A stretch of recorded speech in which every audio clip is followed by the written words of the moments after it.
Safe Choice horse feeds from Nutrena are the leading products in controlled starch. They also include amino acids for better top-line support, gastric support for performance horses, and low starch and sugar levels for horses with metabolic concerns. Combined with a taste your horse will love in both pelleted and textured options, you're sure to find a Safe Choice product that's right for your horse. More nutrition, more healthy benefits, and more performance results. Safe Choice horse feeds, only from Nutrena. Visit NutrinaWorld.com for more info. I am a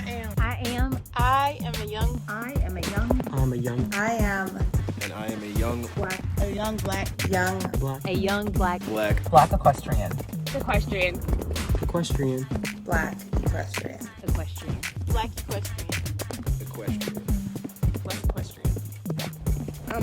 equestrian. I am a young black equestrian.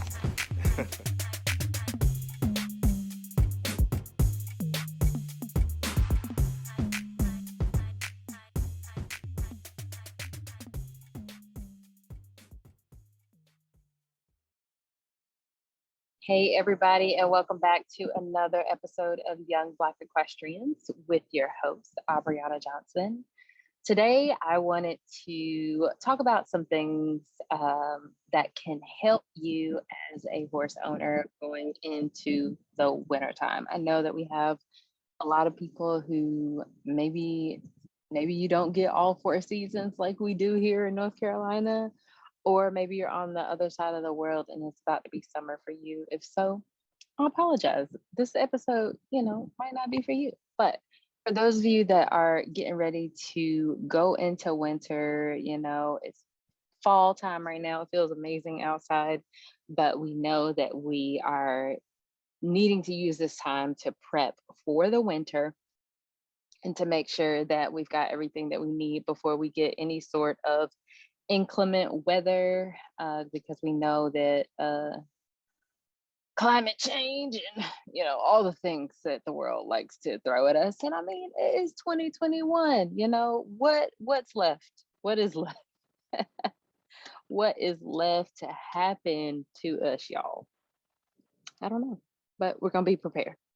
So this list, I believe we did an episode way back in 2018 on this same kind of subject, but this list is primarily for preparation to, get you and your horses ready for inclement weather, wintertime going into, 2022.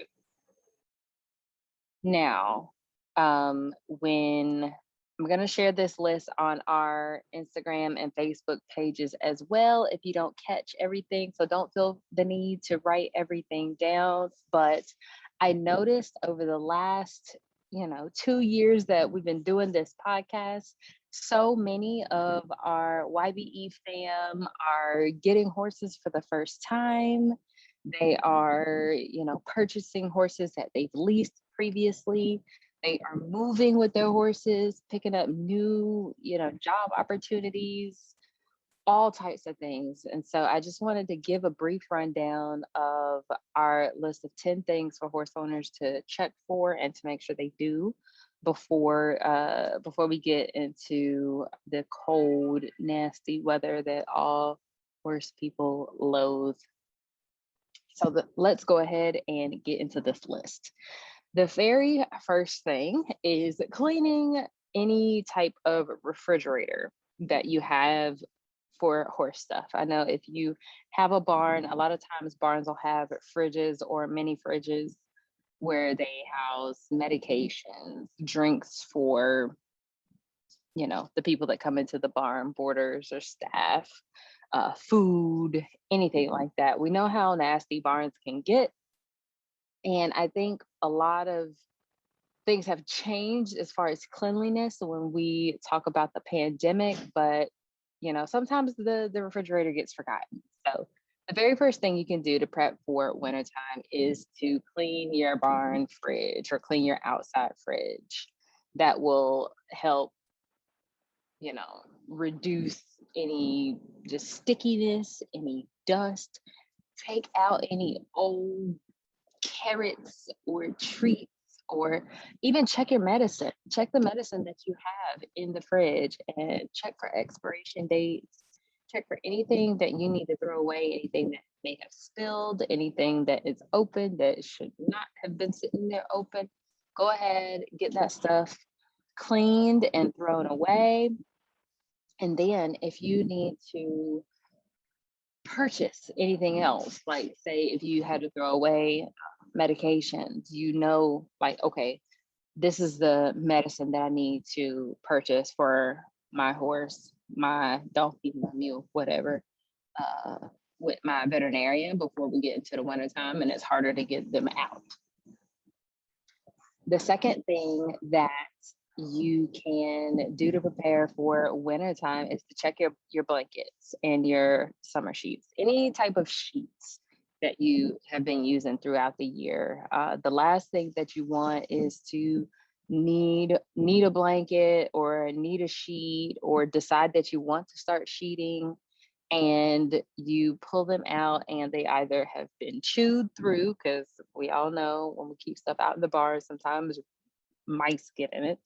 They've either been chewed through, molded or mildewed, are not clean, were put away dirty, or have holes in them that we forgot that were there from the previous season. So go ahead and pull out those winter blankets, pull out those summer sheets. And there's always a big debate on whether or not to blanket or whether or not to sheet. There is no right answer. It is all about preference. It's about the horse. It is about what kind of work they are being put under. It is about what you can buy. Don't ever feel pressured to do something simply because somebody else is doing it. But also, if you know that it's something that your horse needs, then by all means, do the thing. Sheet the horse, blanket the horse. It is fine. It is fine. Make sure you're, checking all the buckles for any tears, any buckles that are stuck or rusted or anything like that. Just make sure that you are checking for those things when you're pulling out your blanket so that you will be fully prepared. If you need to purchase something, you can already do it.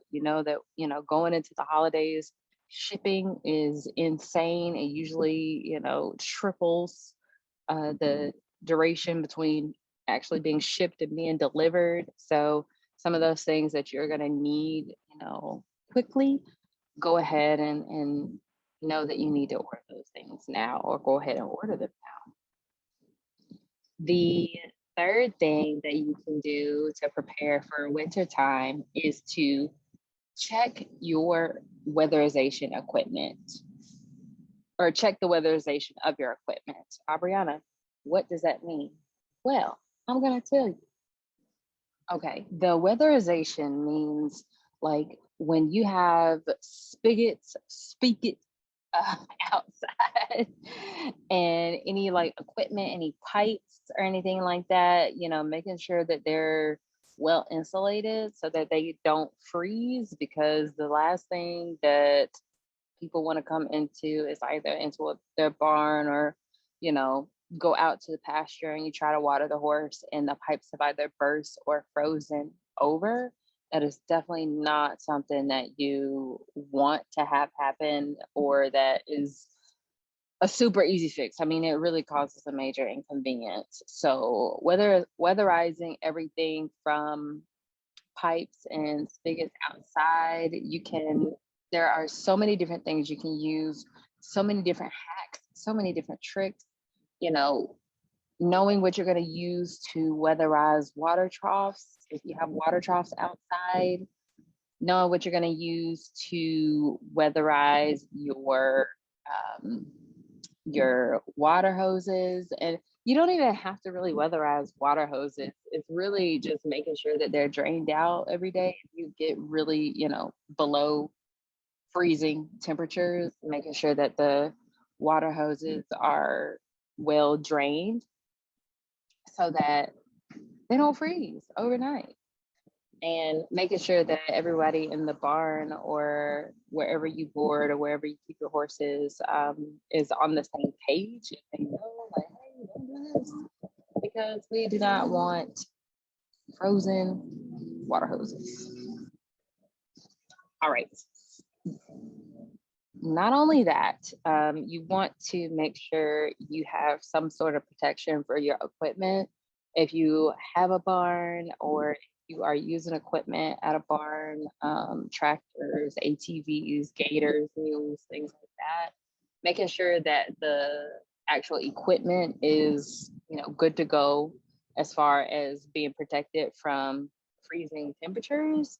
It is a major, major, major time saver and money saver to go ahead and do those kinds of things now, as opposed to when it is already freezing outside, already cold, Yeah, what is it? The antifreeze, some people like, you don't have to use antifreeze. You can just use water in the radiator until the water is still in the radiator when it is freezing outside.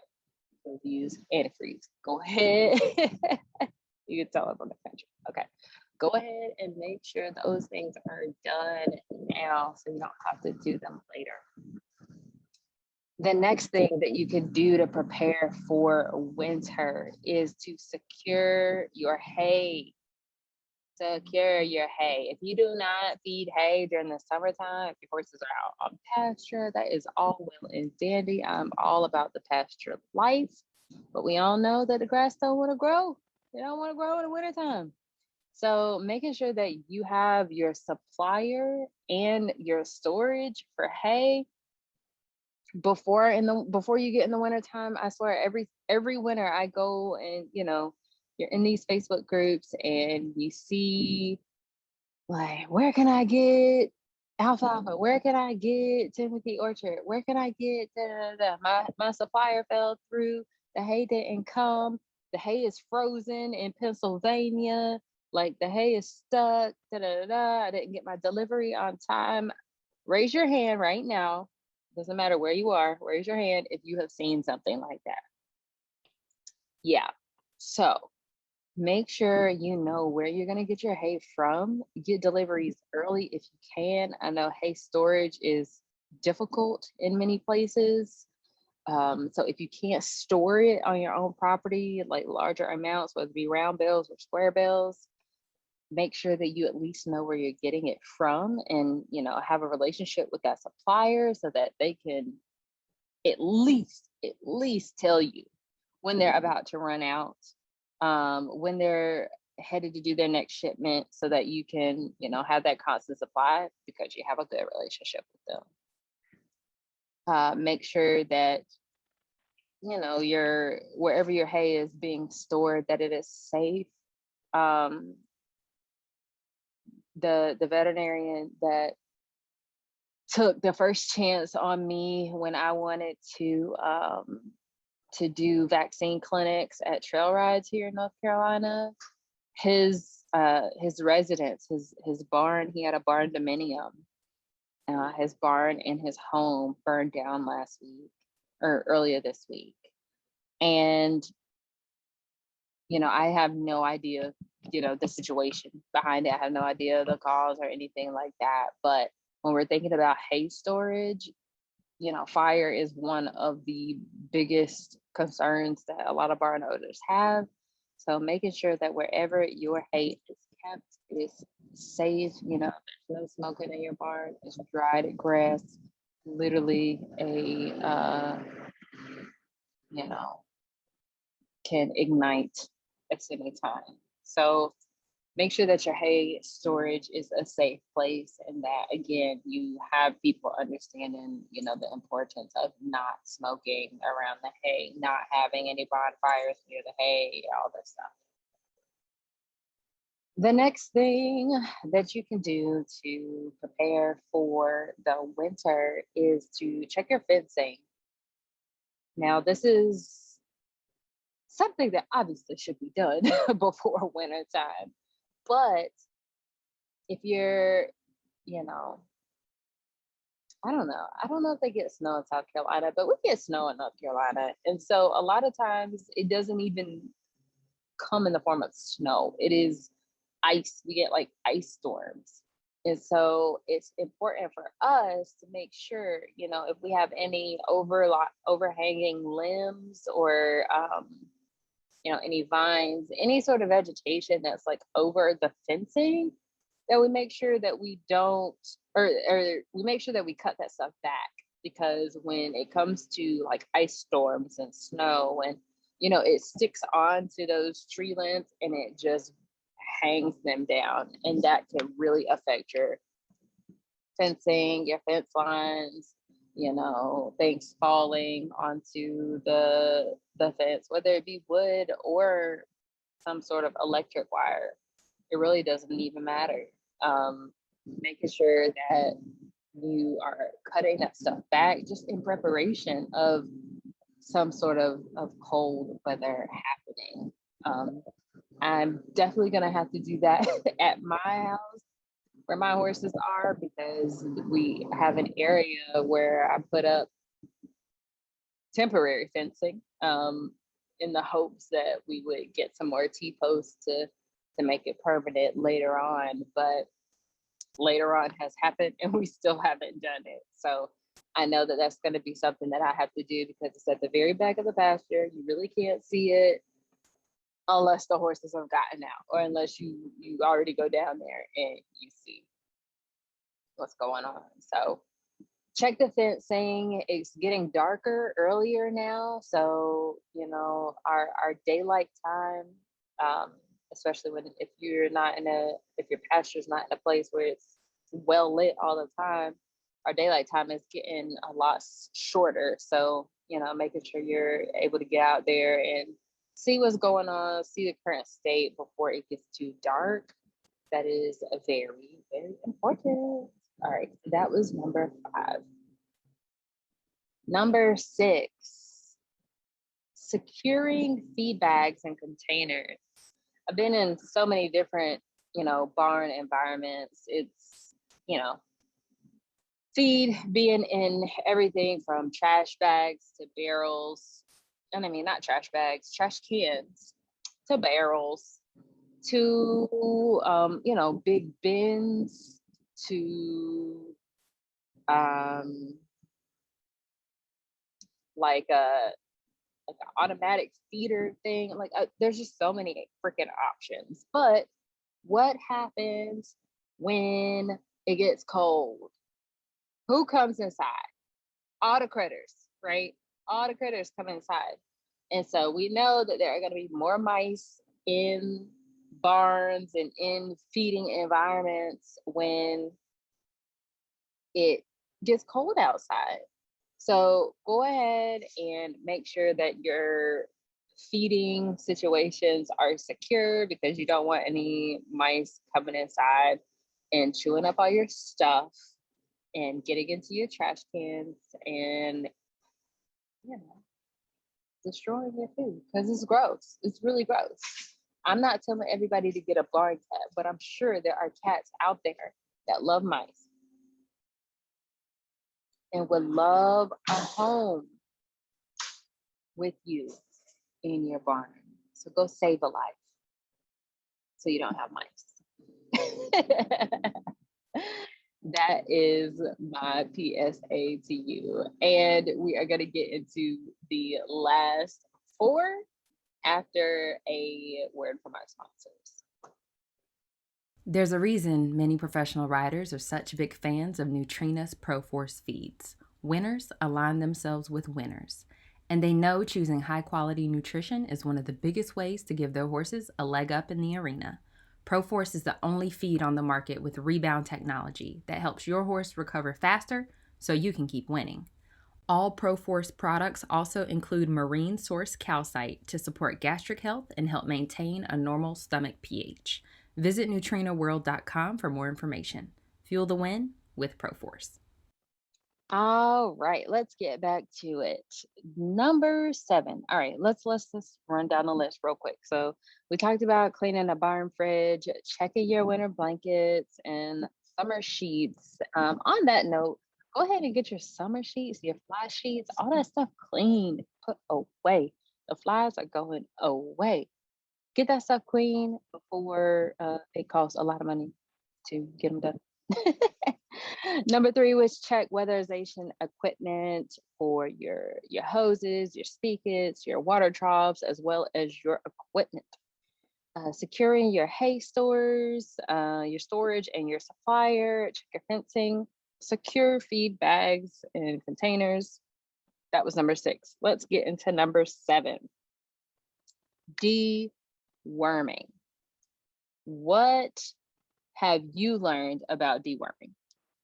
I really want to know because there are a lot of conversations about what is right and what is necessary and what we can do to fight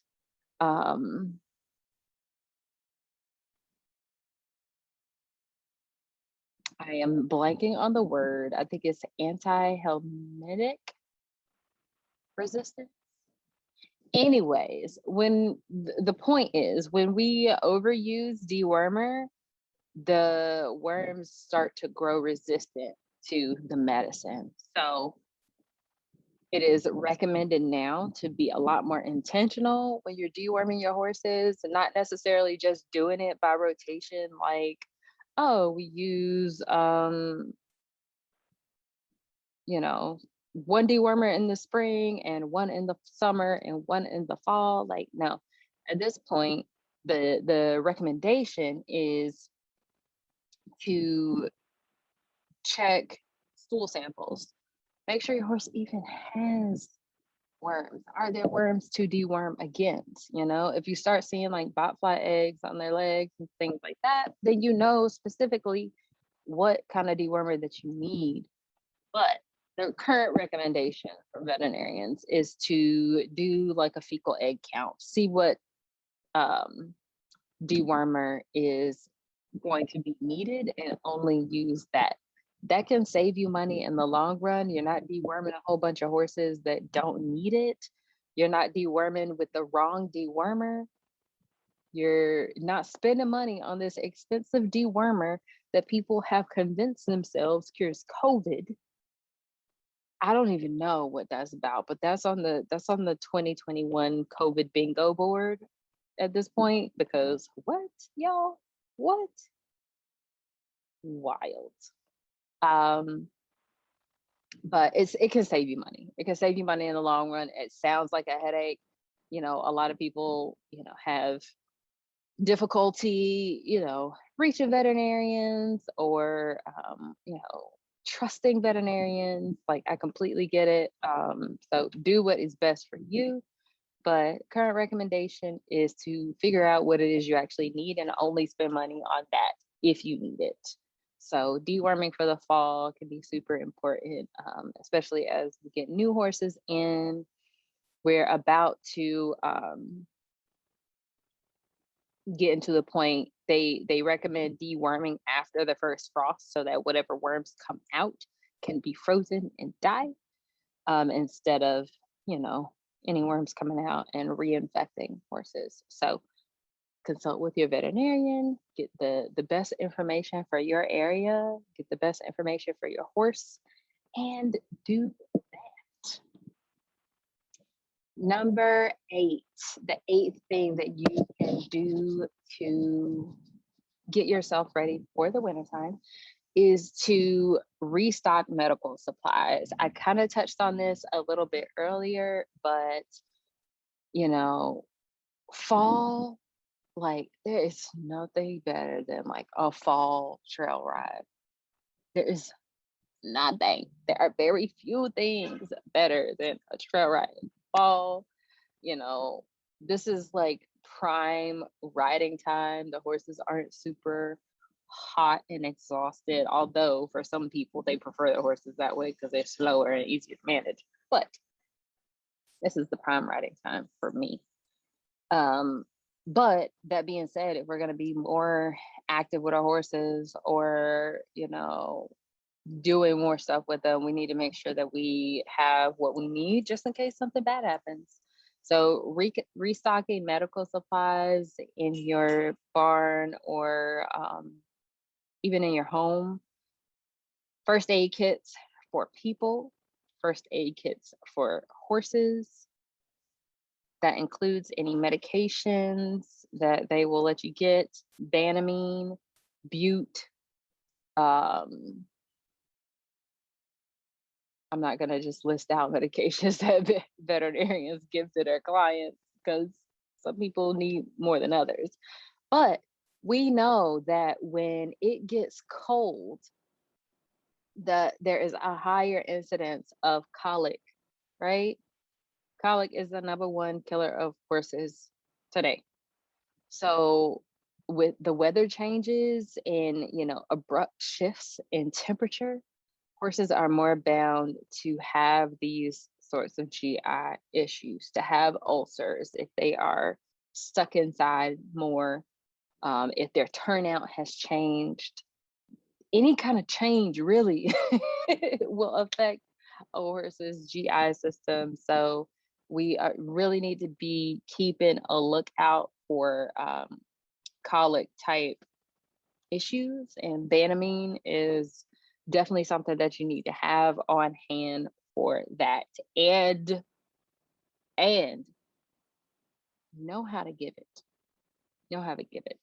We can talk about that some other time, but make sure you know how to give the medications that you have for your horse. But restock your medical supplies, because I know, if you used anything during the summer, you probably haven't thought about restocking those reserves and making sure that you have everything you need going into the wintertime. Like I said before, shipping is going to be atrocious again this year, so we just want to make sure that you have everything you need ahead of time before you go into the cold of winter. The next thing, number 9, prepping for cold weather feed changes. So a lot of horses have different diets when they go into the wintertime.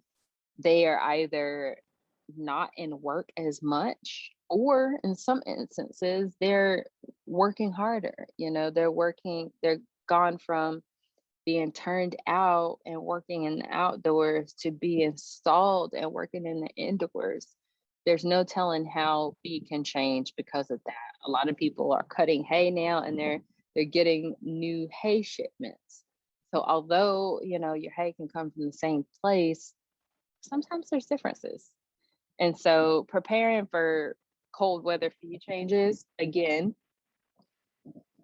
me, colic is one of our number one concerns. Ulcers are like a number 2 concern, but you want to make the changes that are appropriate for the horse, and you want to make sure that you acknowledge there might be some effects because of those changes. So I'm curious to know if you guys are changing your horse's diets, if you're upping grain during the wintertime, if you have hard keepers, if you change grain during the wintertime. I was looking, I saw on Facebook, there was a barn that was, advertising they have some spaces available, and, the pasture option, it had pasture, and then it said that the horses get hay and grain during the wintertime. Like, you could pay extra for your horse to get hay and grain during the wintertime. And I just thought that was interesting, because, it's acknowledging like the pasture is not going to be the same during the winter. You're not going to have the same amount of grass. You're going to deal with weight fluctuations. So you're going to have to supplement that, and then choosing what the heck you're going to supplement it with. That's just very important, especially if your horse is not usually getting grain because they are on pasture. So you're going to have to transition them onto that and then deal with the effects of that. Because I know when my horse was a baby, I put him on this one grain, and the barn owner called and was like, I need you to come get him because he's climbing the wall of the stall, and he already jumped out of the pasture and yada, yada, yada. So I had to take him off that grain because he was wild. wild. So prep for cold weather feed changes. The last thing that you can do to prep for wintertime is to create an emergency plan. This emergency plan, needs to be something that you have and that lives where your horse is. I know for us, like us in North Carolina, October, November, kind of into December a little bit, we tend to have like hurricanes in the later part of this year. There were a few, but none really touched North Carolina. Um, there have been many times where I either didn't have an emergency plan or I did have a plan. I did have, people around me with a plan. So my horses fell under their plan. And sometimes it didn't end up being the best plan for my horse. I have a horse that has heaves. He's 28. And I remember almost losing him in a hurricane because we moved him to not abandoned, it just wasn't being used currently, a barn that was super dusty. And if you know anything about heaves, it's like COPD for horses. They have trouble breathing. He could not breathe very well in that dusty barn, even though we were trying to prevent him from being outside in this category 4 hurricane. I ended up having to call my vet, and in the middle of a hurricane, giving IV fluid boluses, like 5 liters of IV fluids, and having to turn him out literally while trees were almost horizontal. The wind was so bad, and then he was running around like crazy, so I had to turn my other horse out. And it was just like, wow, after all this and all this money, you guys ended up doing the same thing you would have been doing at home.